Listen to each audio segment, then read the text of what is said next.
On the edge of a lush forest in coastal Siberia, a hunter is on the prowl.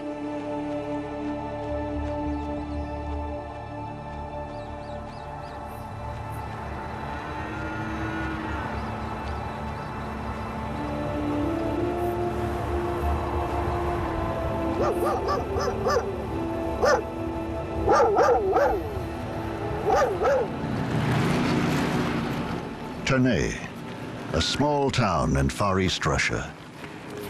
This is no longer a place of exile, but today's Siberians must eke out a hard living, trapping, fishing, and logging. They live on one of the last frontiers, surrounded by a vast and largely untamed wilderness. And still, out there somewhere, a legend lives.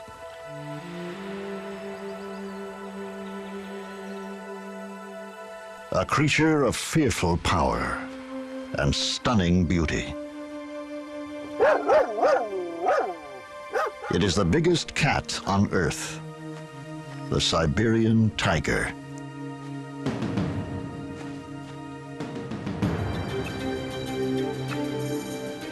Today, wildlife biologists seek to study the tiger and perhaps to save it. About 300 Siberian tigers survive in the wild, and they are perilously close to extinction. These Russian and American scientists must get close to one of the most dangerous animals in the world.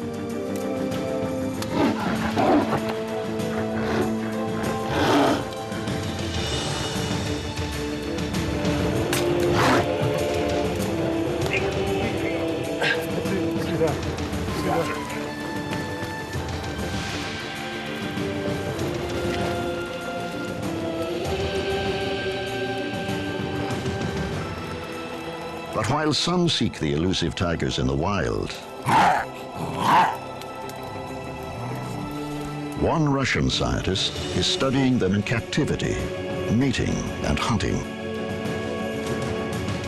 Made for Siberia, this splendid cat can sprint across the snows at 50 miles an hour. Magnificent, mysterious, highly dangerous, and highly endangered. This is the great Siberian, the tigers of the snow.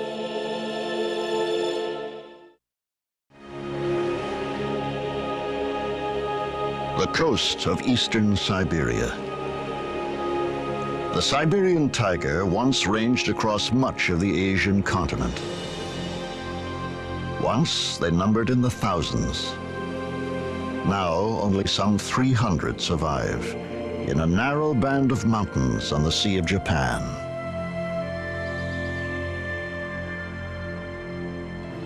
The Siberia of legend is a frozen wasteland. In fact, parts of the forest are temperate, even subtropical.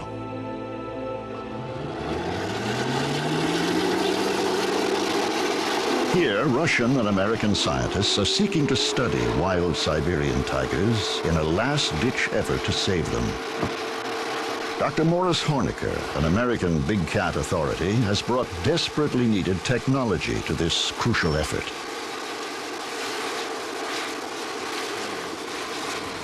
In the past, Russian scientists could study the tigers only in winter, when their tracks could be followed in the snow. Now, with radio tracking devices, the elusive cats can be studied sight unseen and year-round.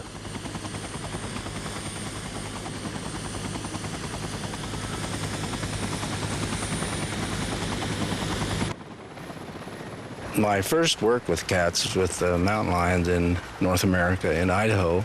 Everyone said it couldn't be done, and I've always liked a challenge. We've used the tiger population as target species, but we've studied the entire ecosystem because of the immense area that the tiger needs to exist, defines entire watersheds, entire systems that the prey must also utilize. So you can literally define an entire ecosystem by studying a big cat. The scientists pick up a radio signal from a tiger somewhere in the thick forest below.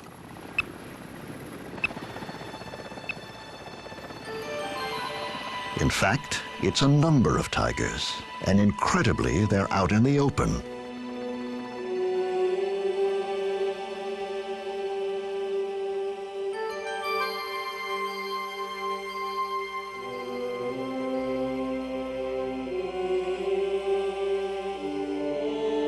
Siberian tigers are so rare and elusive that even a fleeting glimpse like this is a landmark event for the scientists. When we saw that female and those cubs on this lakeshore, wide open view, first time that a female Siberian tiger and her cubs had ever been observed and photographed from the air, it was one of the most thrilling events in my professional career.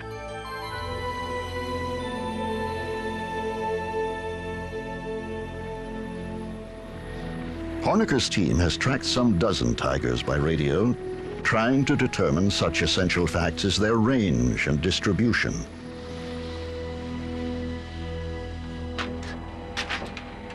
At the field lab of the Horneker Wildlife Institute, Morris is briefed by Dale Mikkel, who's been coordinating the field study for the past 3 years. We've got 5 females that we've got good information on their home ranges. We've got Olga, the first female we captured, who's now in the home range that only includes a little piece of the reserve, actually. And then we've got Katya. Together with their Russian colleagues, they need to quickly establish a management plan for the tigers. One of the things that's interesting about all of this is that all these animals travel outside the boundaries of the reserve. So even though the reserve is vast, it's not large enough to maintain these females in their entire home range. Time is running out. Even now, logging roads skirt the reserve, where only some 20 tigers roam over 1,300 square miles.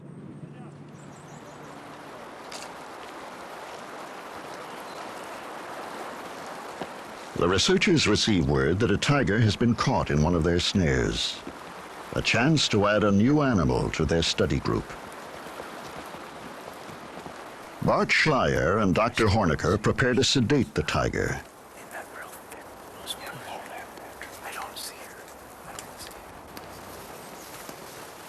There is no way of knowing how securely the tiger is trapped. He could suddenly pull free, and then they would have only a few seconds to save themselves.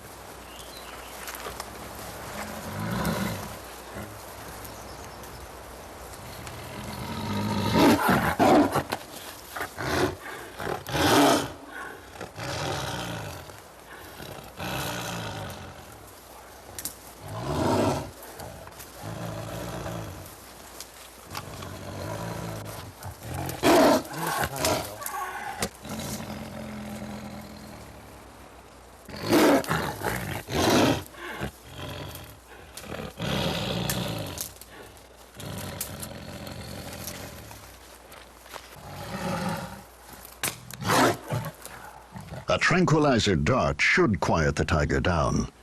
Still, the dosage required is always in doubt. Too much endangers the tigers, too little the researchers.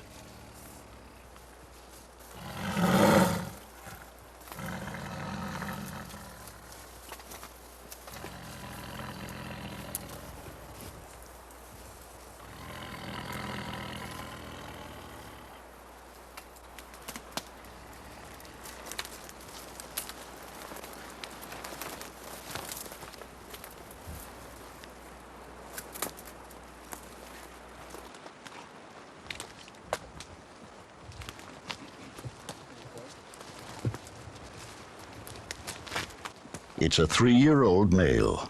When fully grown, at about age 6, he'll weigh 600 pounds or more. But even now, he's an armful. This is about all we can do, guys. He's just too heavy. This is good. They carry the tiger to better ground. Boys, top it up.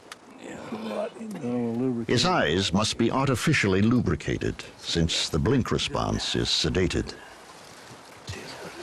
Let's get this snare off. I'll be happy. These massive jaws can crack the spine of a wild boar with a single bite. Young male tiger. Its feet are like thickly padded snowshoes with retractable claws. Boy, he's a beautiful animal. The radio collar allows them to track the tiger and help answer some crucial questions. How much territory do the tigers require? How many elk and deer and boar? How do they react to human encroachment?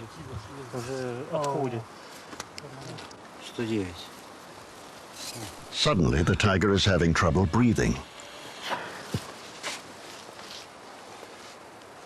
They desperately try to revive him. I'm gonna get him something.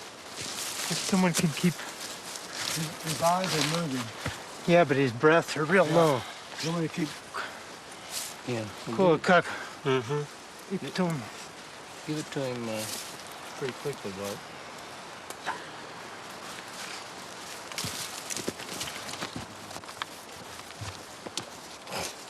You sure are. Nada.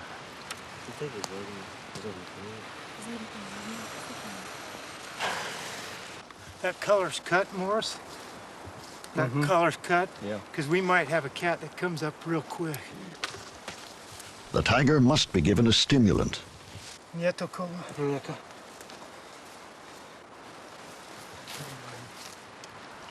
Slowly, he resumes his normal breathing rate. Yeah, he's breathing. Yeah, he's breathing. I think the danger's passed. Oh man, that was. Yeah. The biologists must now take their samples hastily before the great beast fully awakens.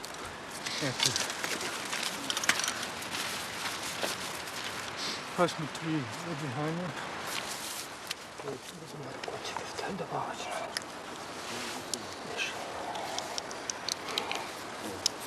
Cool, может быть, еще раз behind me. Alcohol was in that. Starting to seizure. Little seizure. Let's get out. They're reluctant to lose sight of him before he's safely on his feet, but also eager not to be in his way.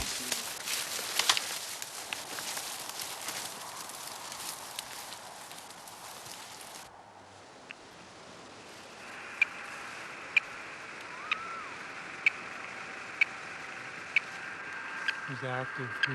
Now, at a safe distance, the team receives a signal from the radio collar. The tiger is up and about and on the prowl again. Yeah, he got up quick then. Oh,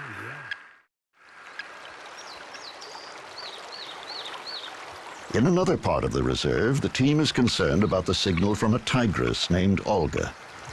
She was the very first collared with a radio. Olga, it appears, has remained in the same area for a long time, a sign that she may be dead, or that she's found a den and given birth.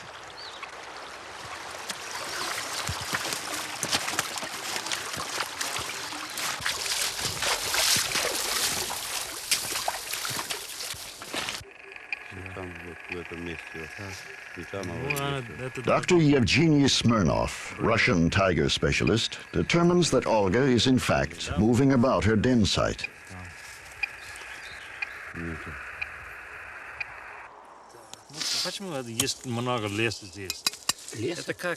The researchers decide they'll attempt to enter the den to earmark the cubs.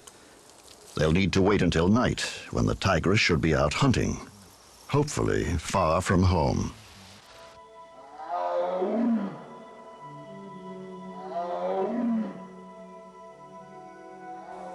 The fading radio signal indicates that Olga has left her den. But if she returns, she would probably attack instantly. They test flares they hope would drive Olga off. Protecting a den is one of the rare circumstances when a Siberian will turn man-killer.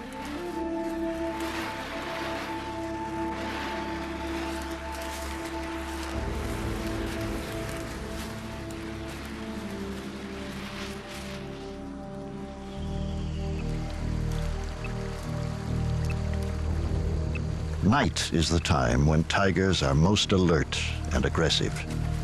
Their night vision is far superior to humans.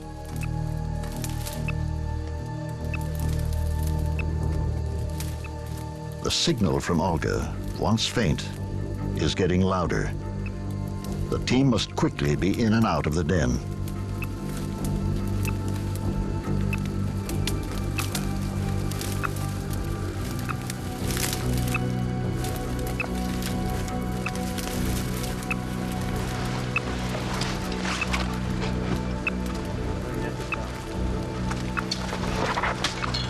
Yeah, this is it. This is it, Bart. Bart, как там? Yeah, we got the spot. You see the cub? Yeah. Gloves soaked with tiger urine are worn so the mother will not detect their intrusion and reject her cubs.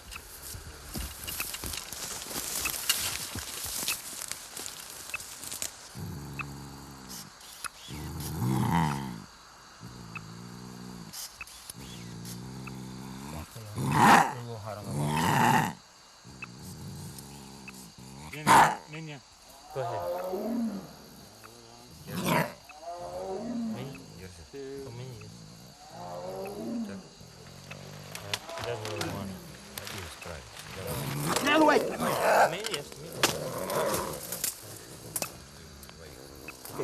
Подожди.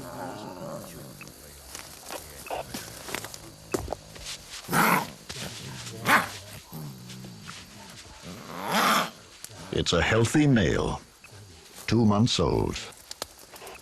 The cub already weighs about 13 pounds. Okay. Dale, I'm still getting a signal, and it's really not that weak right now. We're probably gonna have to hurry if you can.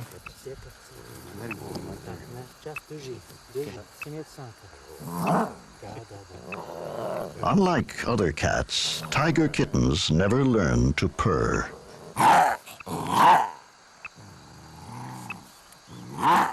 An ear tag is inserted for future identification. They christen the cub Sasha. I'm getting a signal. We're gonna have to hurry. She's back. She's come back over the ridge.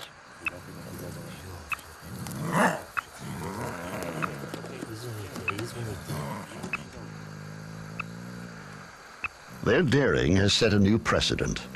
For the first time ever, scientists have examined and returned a cub to a den in the wild.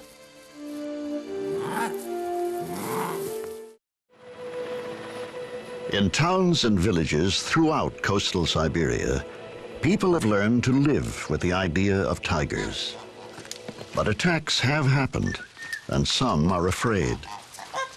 In the village of Gaivaran, however, one man is happy to have tigers in his own backyard. Morris Honecker and Howard Quigley are working with a Russian biologist who has 2 orphaned cubs in captivity. That's a big male. Victor Uden has raised the cubs from infancy.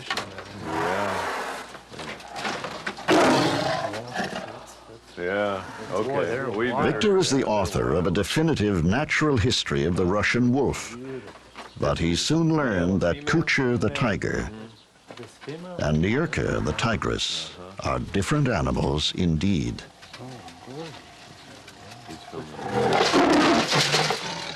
Изучение тигров в неволе просто необходимо, потому что многие стороны биологии... To study tigers in captivity is absolutely necessary, because many of their biological traits cannot be learned in the wild. Оказалось, что картина совершенно иная. Comparing the results of the tiger studies that were done in captivity and in the wild helps us to develop the methods of how to preserve the tiger as a species in reserves like Sihote-Alin. The young tigers have outgrown their cages, and so, with the support of the Honecker Wildlife Institute, an enclosure is built in the adjacent woods. Though a far cry from the hundreds of square miles a tiger in the wild would roam, these 6 acres will provide the young captives with the opportunity to run and hunt, and hopefully even mate and have cubs. But there are neighbors in the area. Victor knows the importance of keeping them well informed, especially now when the tigers will soon be turned loose into the enclosure. So he brings local school children to the compound. Местные жители часто приходят смотреть тигров, и я не препятствую им. Villagers often come to see the tigers. They often ask me, why keep tigers in this enclosure, since it's so different from life in the wild? Заходит. Пошел. Он заходит. Сейчас на дядю Марка. Очень часто спрашивают, для чего вот держать тигров в этом вольере. I explain to them that there are limitations to what we can and cannot learn from observing tigers the way we do in the wild by simply following tracks through the snow. Тигров по следам в природе. После того, когда люди понимают, что это не просто забава, а действительно Afterwards, when people realize that it's not just for fun, that it's serious work, they look at me in admiration, as if I were a Superman, I guess.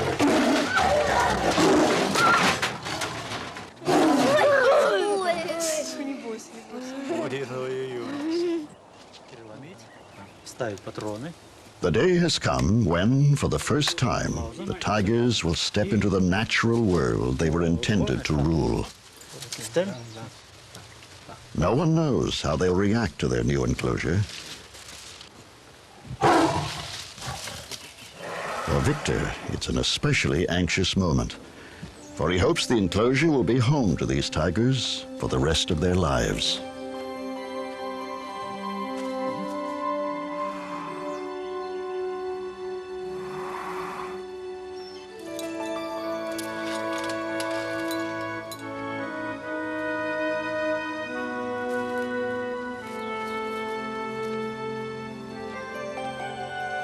The male, Kucher, steps boldly out. For the first time, the light through the trees, the smell of grass and leaf, the feel of the soft earth. Nyurka, the female, is unsure of all this and even tries to close the gate. But soon curiosity overcomes caution.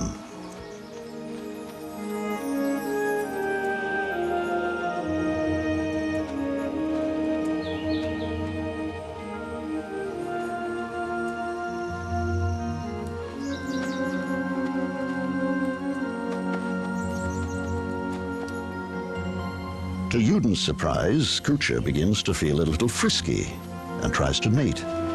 But Nyurka will have no part of it. For her, the time has not yet come. Exhilarated by their freedom, they soon vanish into their little private forest.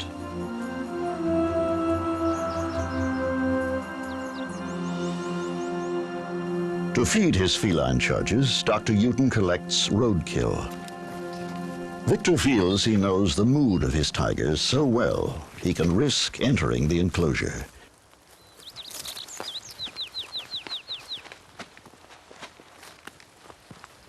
In the wild, most attacks on humans occur when they invade a tiger's territory or when cubs are threatened. Unlike Bengal tigers, Siberians have never been known to hunt man. Very good.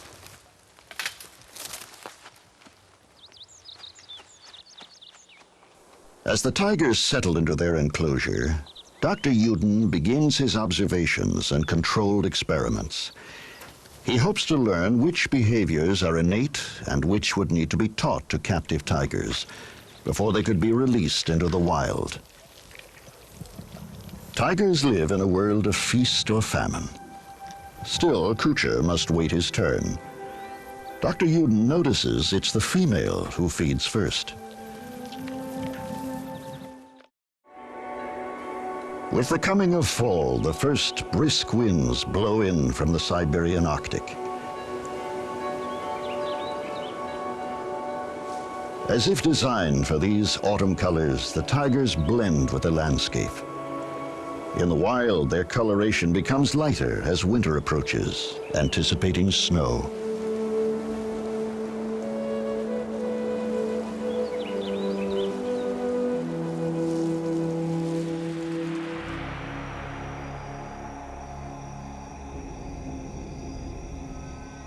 Dr. Uden confronts one more problem that makes the study of tiger behavior so difficult. The tiger is largely a creature of the dark.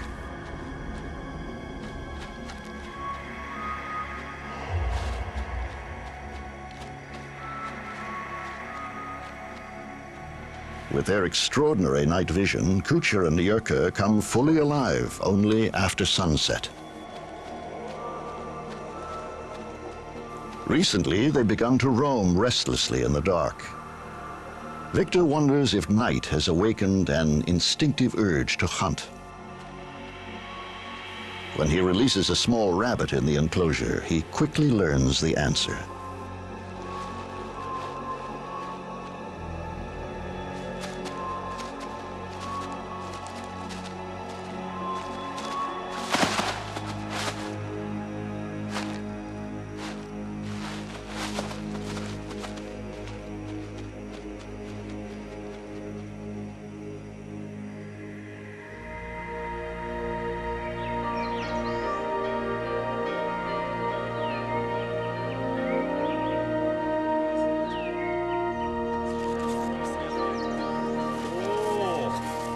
After several weeks, the tigers have established their territory in the enclosure. How would they react to another of their own species? Uden and Hornecker set up an experiment involving a full-sized model tiger. Okay. I'm interested to see what you think of this, Victor. That as big as Kucher? Yes.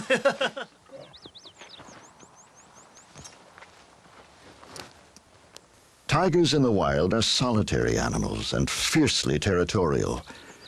Is this behavior innate or learned? And if innate, how soon does it develop? The reaction to an intruder by the captive raised tigers may help provide an answer. The scale model is covered with tiger urine, the scent that establishes territory.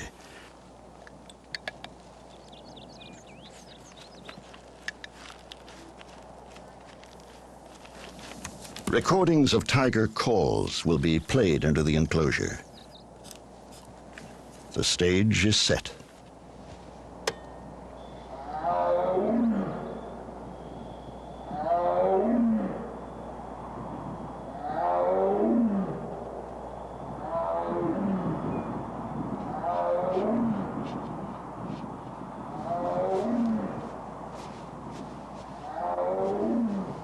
Kucher, the male, is curious. He spends hours observing this strange creature.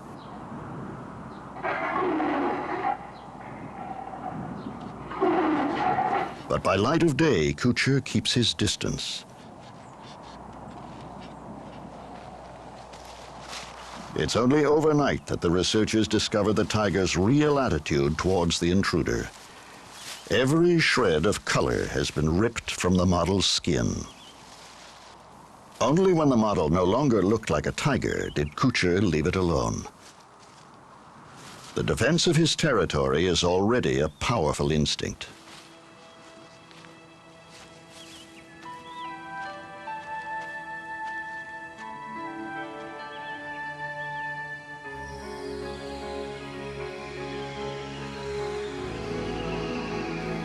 It was the long Siberian winter that created the tigers of the snow, demanding robust size, padded paws, and thick fur. But it is also winter when they are hunted, when they are most easily seen, this time by a scientist. We've had to develop and evolve all our techniques here. No one had ever worked with Siberian tigers before. So we utilized foot snaring to capture the tiger, and it's worked very successfully. But some of them are becoming very trap shy. Some of them have become very difficult to capture. So in order to maintain the continuity of our data collection, in order to keep track of certain individuals, we've had to utilize helicopters.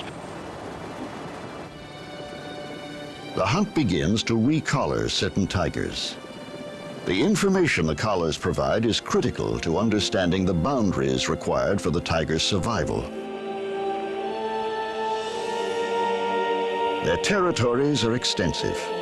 Females may range up to 200 square miles, males perhaps 500. Losing contact with the study animal is their greatest fear. Each one is precious to the scientists. The collars we put on animals last about 2 to 2.5 years, and then the batteries, lithium batteries, run out, so they simply need to be replaced. Once we've invested 2 years in an animal and gathering information, that animal becomes very valuable to us because it has a history. And the longer we can maintain contact with an animal, the more we learn about its life history patterns, how often it has young, how long they live, its whole life history.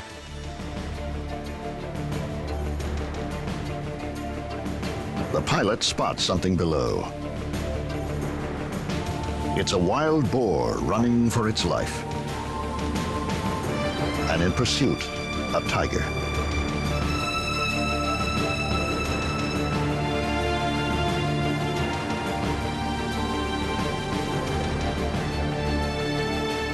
Tigers miss most of their prey.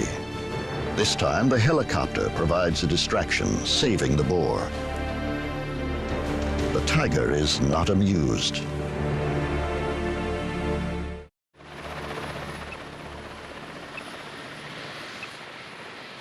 Eventually, they pick up the strong signal of another familiar tiger.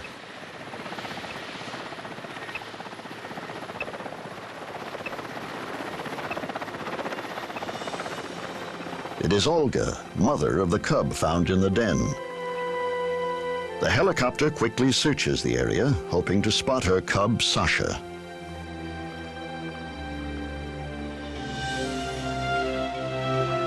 And Sasha is there. No longer a small cub, but thriving well. The young are raised by the mother alone. Sasha will stay with her for 18 to 20 months until it's time to establish his own home range.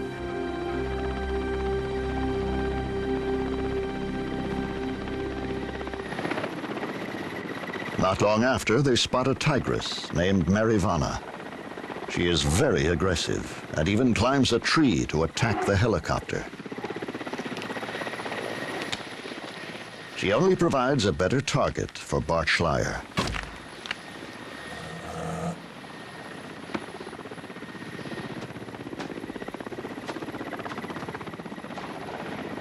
A single dose sedates the tigress quickly.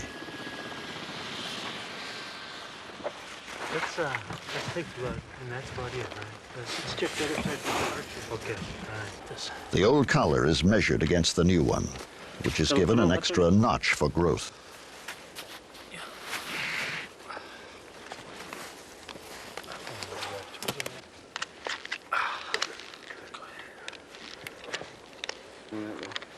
They carefully monitor her heart rate and respiration. Where's the antenna? That's right, still sort of. Mission accomplished. The new collar will provide crucial data for at least another 2 years.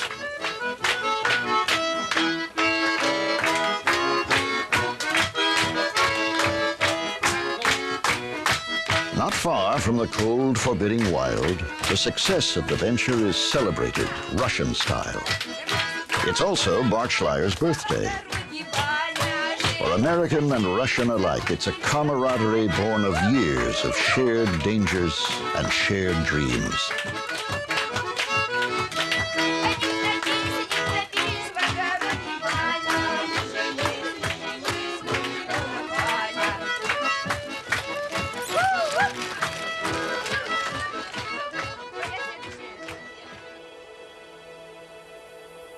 At Victor Yuden's compound, winter has transformed the enclosure. The Siberian winter seems to invigorate the captive tigers. This is truly the season of the tigers of the snow.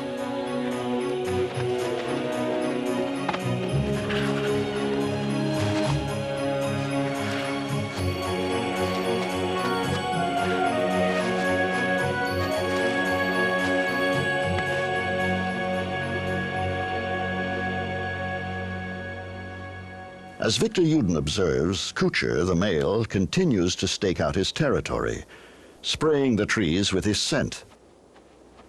In what is called a flamen, the female tests the air for his scent. Then it's Kucher's turn to detect if his mate is in heat. And she is. Nyurka, the female, initiates the coupling. And so, the mating period begins.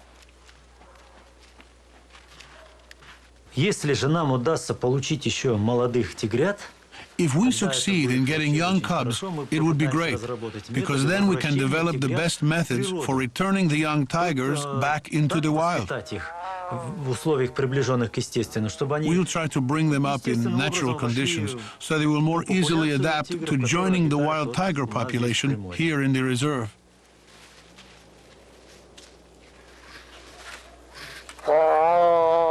As for a successful mating, all Dr. Uden can do is hope for results.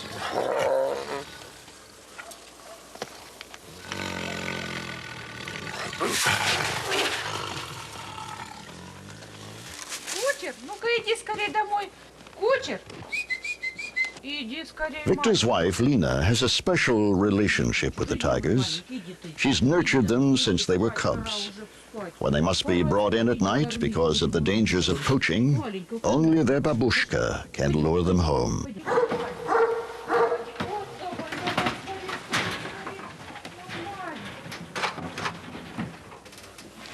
Нюрка, иди, моя маленькая, иди сюда скорее. Нюрка, иди скорее, моя маленькая. Живность, иди сюда, сюда скорее. Иди скорее, мои маленькие. Маленький мой, маленький, иди скорее, скорее, скорее. Иди скорее, маленькая, домой иди. Иди домой скорее, иди сюда. Вот не хочет выходить. Иди сюда, Нюрка. Нюрка, иди скорее сюда. Нюрка. Скорее, скорее, заходи домой. Over the next few days, the tigers breed often, sometimes dozens of times a day. At last, the breeding ends, and Nyurka moves into her den. She should give birth in about 100 days.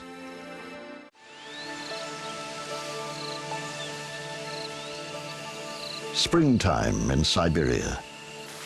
Dr. Hornecker receives word from Victor Uden that Nyurka has given birth. But something's wrong.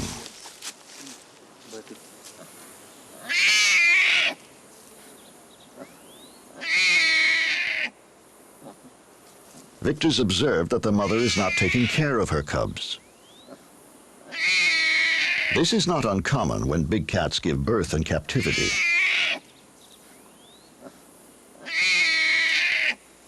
Does Victor think she's fed them at all? Вы думаете, что она их вообще кормила? Думаю, что нет. Probably not. Думаю, что нет. Then we'd better go in and look, Victor. They isolate the mother, Nyurka, so they can safely approach the den.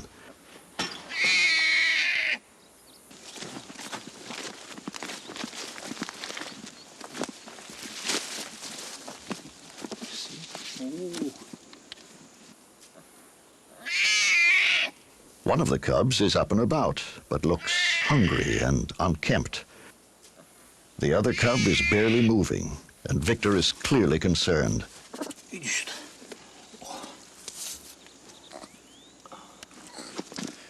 How is he? Yeah. Oh, yeah. Yeah, the poor little guy.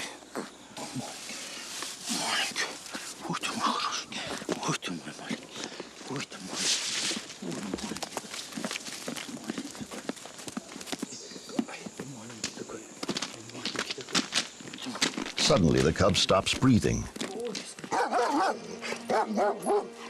Victor rushes it inside, where he will try to revive it.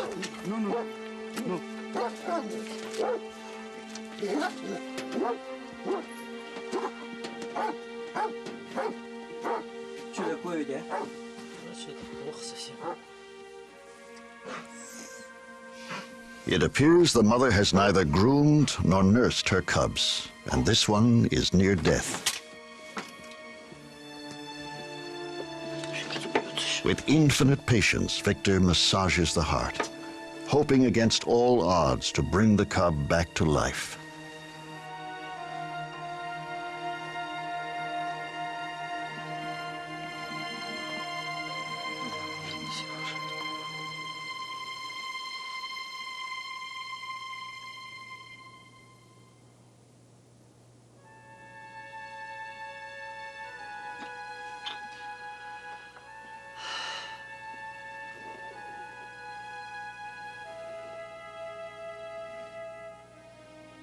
The mortality rate of Siberian tiger cubs can be up to 30%. With so few born in the wild, the survival of captive cubs is critical to the species.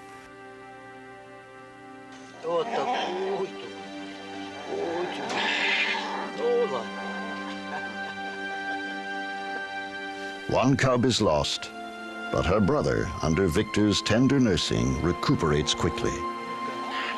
He's named the cub Globus for a world that cares about him, even if his own mother hasn't learned to.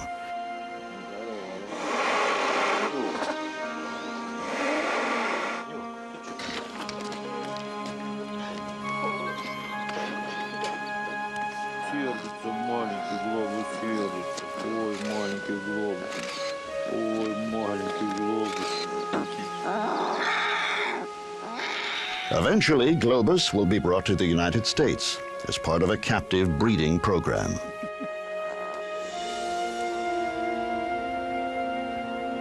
When he is, he'll be following other cubs orphaned in Siberia and sent by Dr. Hornecker to the snows of Omaha, Nebraska. They're now part of the world's most successful breeding program for large predators. The tigers are bred here with the goal of returning the cubs back to the wild. But what kind of environment will await them?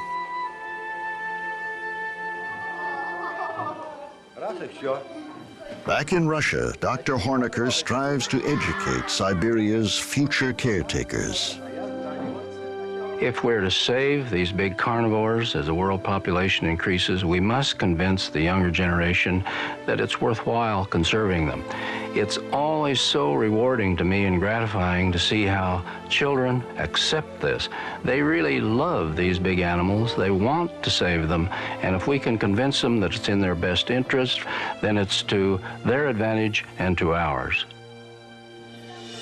Soon, much of this magnificent forest, the Siberian tiger's last domain, may be cut down for a world hungry for lumber.